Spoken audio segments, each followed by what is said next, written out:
Hello বন্ধুরা, এই ভিডিওতে আমি আমারই একটি কেনা স্টক যেটা আমি বেশ কিছুদিন আগে কিনেছিলাম, প্রায় 24 দিন মতো হলো।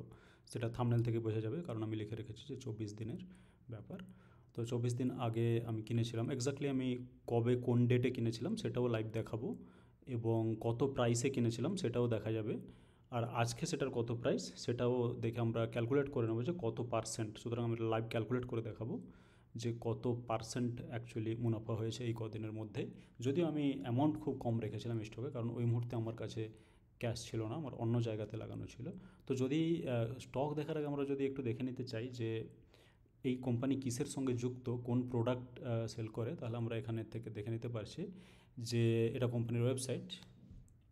এখানে দেখছি যে passenger car, heavy commercial vehicle, two wheeler সবের ক্ষেত্রেই কিন্তু এটা পার্টস বিক্রি করে। সুতরাং মোস্ট মানে ইম্পর্টেন্টলি এটা কেবলমাত্র ফোকাস করে এই ধরনের কারের পার্টসের উপর। এটা কোনো কার ম্যানুফ্যাকচারিং কোম্পানি নয়, কিন্তু কারের যে ধরনের পার্টসগুলোর উপরে এই কোম্পানি কাজ করে অনেক কিছু। Regular cover assembly, filtration module, casting, turbocharger, compressor cover assembly, charge, air pipe, intake manifold, I don't know, cylinder head, transaxle assembly, oil pan, chain case, cylinder head cover, adapter oil filter, fuel pump housing, four gear shift, I don't know. I mean, many of them I don't know.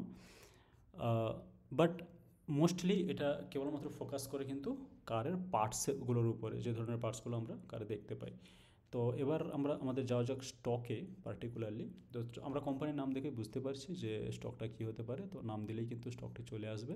আমি video বানানোর জন্য স্টকটিকে আগের থেকে লাগিয়ে রেখেছি আমার watch লিস্টে। তো সেটা ক্লিয়ারলি যে সুন্দরম ক্লেটন বলে যে কোম্পানিটি আছে সেটা ব্যাপারে কথা বলছি। এটা আমার খুব কম কোয়ান্টিটি কেনা আছে, দেখা যাচ্ছে যে আমার সত্যিকারের কেনা আছে কিনা এখনও পর্যন্ত। আর আজকেই এটা কিন্তু 6.45% দিয়েছে। তো সেই জন্য আমরা চার্টটাও একটু দেখে নেব যে এটা ওয়ান ডে চার্ট। আমি যদি এইভাবে, এটা ওয়ান ডে চার্ট, আমি যদি এইভাবে দেখি, দেখা যাচ্ছে যে আজকেই কিন্তু অনেকটা মানে রকেট অনেকটাই উপরের দিকে গিয়েছে। এবার সেটা আগেও কিন্তু কিছুটা সময় গেছিলো, আমি বেশি দিন নিইনি, এতদিন আগে আমি নিইনি অ্যাকচুয়ালি, না এতদিন আগে তো ছিলই। সুতরাং এই ধরনের জিনিসগুলো কিন্তু আমি হাতে পেয়েছি। আমরা দেখে নেবো, এক্স্যাক্টলি দেখে নেবো যে কত দিন আগে বা কোন ডেটে কেনা। তার আগে আমি যদি 6 মাসের দেখি তাহলে কিন্তু কেবলমাত্র এইটুকুই, কারণ 2024-এই এটার আইপিও এসেছিলো। তো সেখান থেকে দেখা যাচ্ছে যে প্রথম দিকটা কিছুটা প্রাইস ঠিক থাকলেও পরের দিকে কিন্তু খুবই খারাপ অবস্থা ছিল, এবং 1300 পর্যন্ত এটা গেছিলো। 1300 বলতে 1300 আরও নিচে গেছিলো, তবে 1300-তে যে একটা অ্যাকুমুলেশন পয়েন্ট হয়েছে সেটা বোঝা যাচ্ছে। এবং সেখান থেকে স্টকটা কিন্তু আর থামেনি, স্টকটা কিন্তু ওপর দিকে উঠেই যাচ্ছে। এবং আজকে আরও একটা বিশাল বড় জাম্প আসছে, এটাকে ব্রেকআউট বলা যেতে পারে, কারণ এইরকম একটা জায়গায় সাপোর্ট ছিল, কিন্তু এইরকম একটা জায়গায় রেজিস্ট্যান্স ছিল, যেটা ক্লিয়ারলি বোঝা যাচ্ছে। এবং আজকের যে ক্লোজিং সেটা কিন্তু 1562 টাকায়।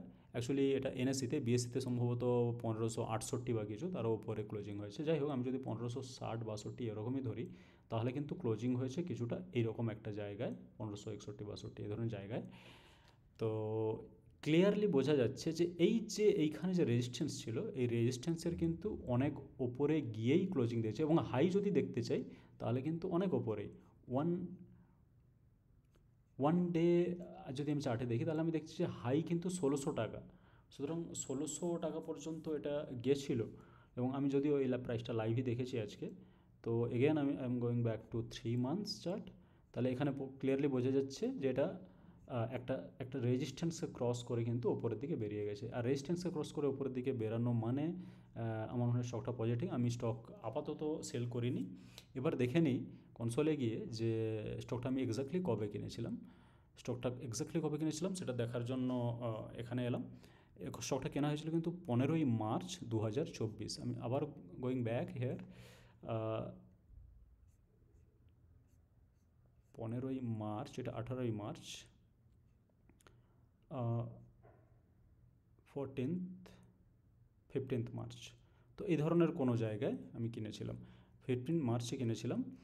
আর কত প্রাইসে কিনেছিলাম? 1269 যদি আমি দেখতে চাই, 15ই মার্চ এই ধরনের একটা জায়গা, 1269, মানে এই ধরনের কোনো একটা প্রাইসে আমি কিনেছি, কিন্তু এই ধরনের এই জায়গাটাতে আমি কিনেছি। এখানে একটা বোঝা যাচ্ছে যে একটা অ্যাকুমুলেশন জোন ক্রিয়েট হয়েছে, এবং এই যে গ্রিন বারগুলো হিস্টোগ্রামে কিন্তু ক্লিয়ারলি জানাচ্ছে যে এখানে এত বড় দুটো গ্রিন বার, কাছাকাছি এত বড় গ্রিন বার কোথাও নেই, যে এখানে কিন্তু ভালোই বাইং হয়েছে। তো 1269-এর কাছাকাছি আমি এই ধরনের জায়গাতে কিনেছি, একদম একদম এই ধরনের জায়গাটাতে।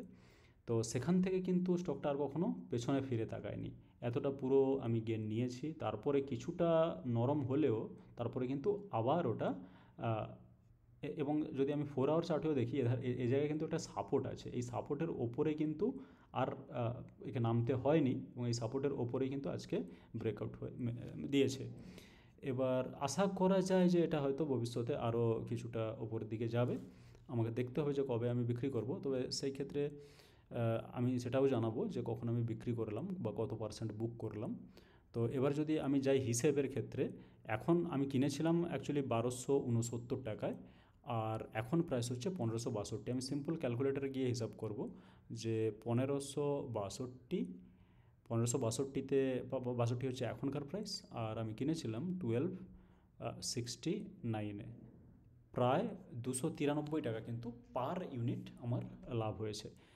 এবার পার ইউনিট 293 টাকা, আমি স্টক প্রাইস ছিল 1269, তাহলে পার্সেন্টেজ হিসাব করার জন্য আমি জাস্ট 1269 বাই 1269% করে দিলে কিন্তু এই হিসেব চলে আসবে। তাহলে দেখা যাচ্ছে যে 23.089%।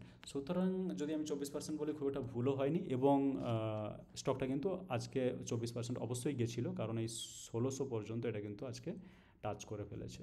ঠিক আছে, তখন তো অবশ্যই 24%-এর বেশি হয়েছিল। যাই হোক, 23% 24% ওটা কোনো ব্যাপার না, কিন্তু স্টকটা যে খুব কম সময়ের সঙ্গে খুব ভালো রিটার্ন দিয়েছে সেটা নিয়ে সে বিষয়ে কোনো সন্দেহ নেই। আর 15 তারিখ যদি আমি কিনি, তাহলে আজকে যদি 8 তারিখ হয়, তাহলে আমরা হিসাব করে দেখতে পারি যে এটা কিন্তু 24 দিনই হচ্ছে, এবং যেটা এখানে অলরেডি দেখায় যে এজ কতদিন আগে কেনা, 24 দিন।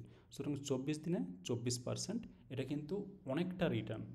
24% কিন্তু অনেকটা রিটার্ন, যেটা কেবলমাত্র 1 মাসের মধ্যে আসছে। ইয়ারলি 24%ও কিন্তু অনেকটা রিটার্ন, মাসে তো দূরের কথা। তো এই ভিডিওতে আপাতত এটুকুই, ঠিক আছে। তো পরে আবার অন্য কোনো ভিডিওতে অন্য কোনো ইন্টারেস্টিং টপিক নিয়ে আসবো। আর আমার ভিডিওগুলির সবসময় টাইমলি আপডেট পেতে আমার চ্যানেলটিকে সাবস্ক্রাইব করুন, এবং ভিডিওটি দেখার জন্য আপনাকে অসংখ্য ধন্যবাদ।